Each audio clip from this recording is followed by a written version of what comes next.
Many years ago, my mom said she had a dream, and she said, I was heard all over the world, and she said I was going to be a great man of God. When she said that to me, I laughed at the idea, because the idea of me being a man of God or standing on the pulpit was never a thought or never a dream or never an ambition.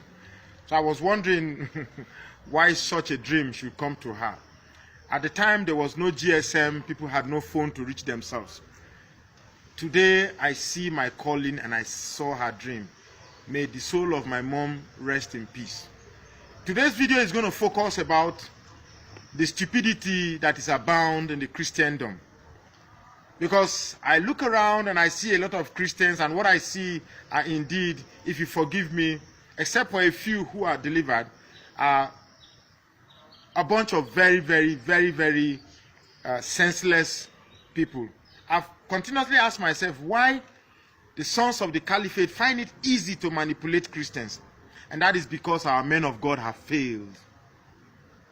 Did you hear me the first time? Our men of God have failed. Now, I cannot conclude this video without referring back to 2011. 2011 was a true test of the strength of Christianity in Nigeria.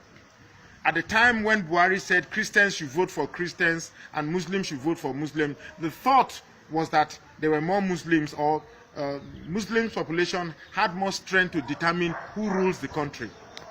But you and I know the result of 2011 showed that if Christians are united, we can indeed determine who rules the country. But then the sons of the caliphate know exactly how to manipulate us.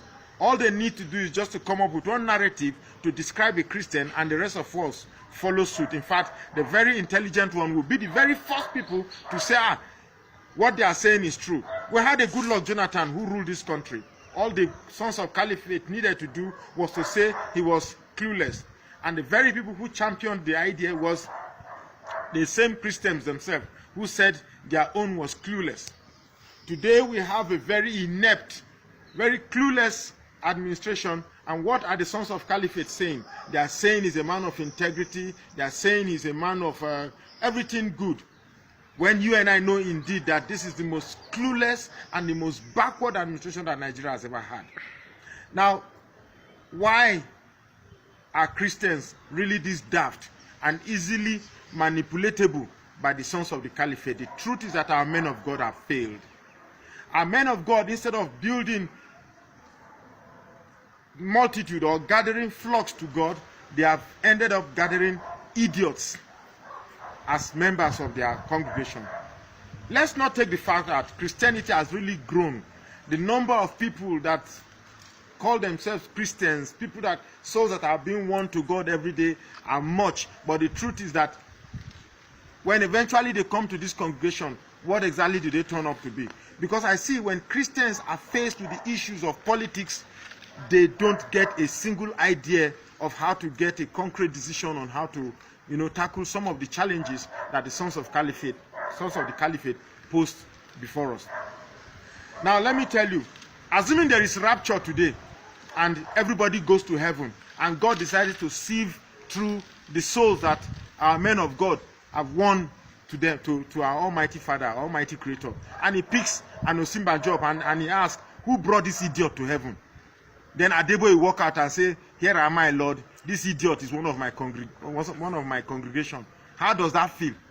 If our Christendom could produce the likes of Osinbajo, that to me is a representation of failure of the Christendom to mold Christians who are wise and self-preservative to the manipulation of sons of the caliphate. What do we have today? We have churches who some of the churches instill on their members to always hope for prosperity. We have some of the pastors who always instill on their members to always believe that the devil is always at their door, intending to harm them, so they always pray. In fact, we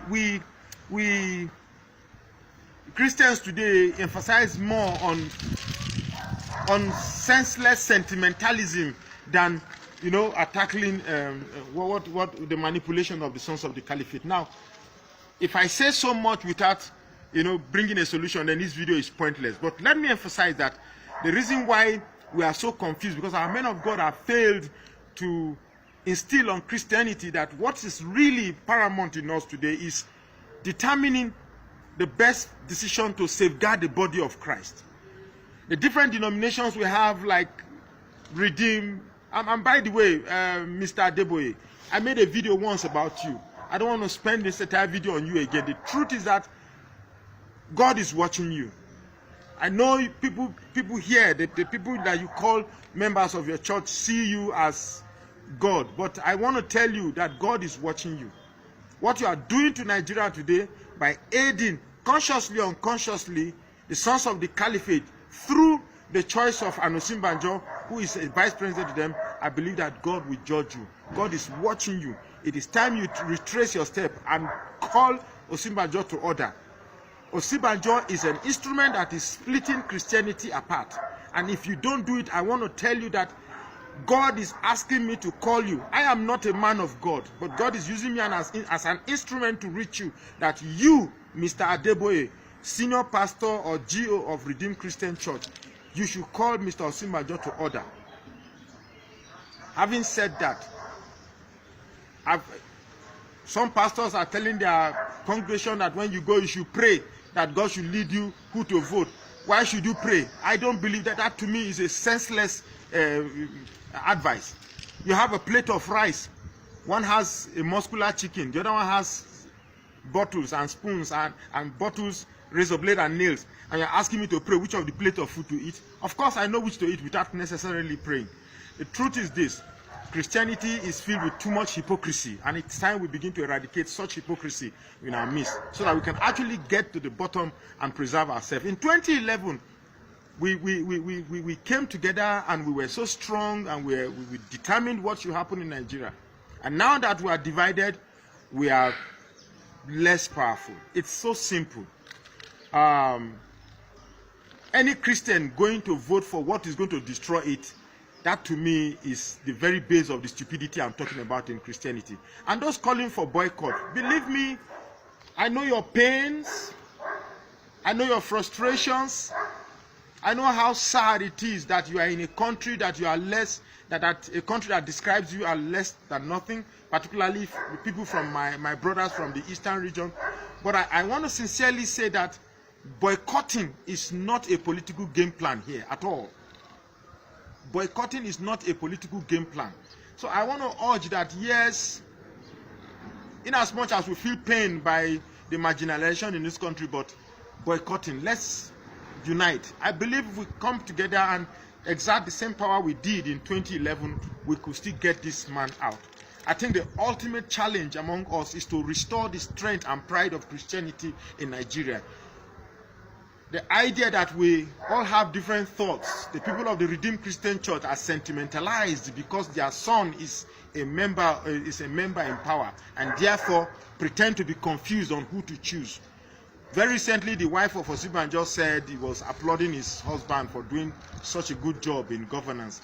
Well, she couldn't have said anything less or anything more. That's why an obedient wife. But the truth is that Osinbajo and Buhari has failed us. They failed us, and it's time we kick them out. It is time we kick them out and save Christianity. That is what every Christian should do. What decisions should you take that should safeguard Christianity, so that you and I can have freedom to walk on the street, freedom to take our bottle of beer in the bar, freedom to have your Valentine that is still coming this February 14, freedom to be wherever you want to be. Now, we have some people who believe in backwardness. I am a Christian and I believe in moving forward. So I want to urge all of you, please, like I will always end my video, let's kick Buhari out. Thank you very much.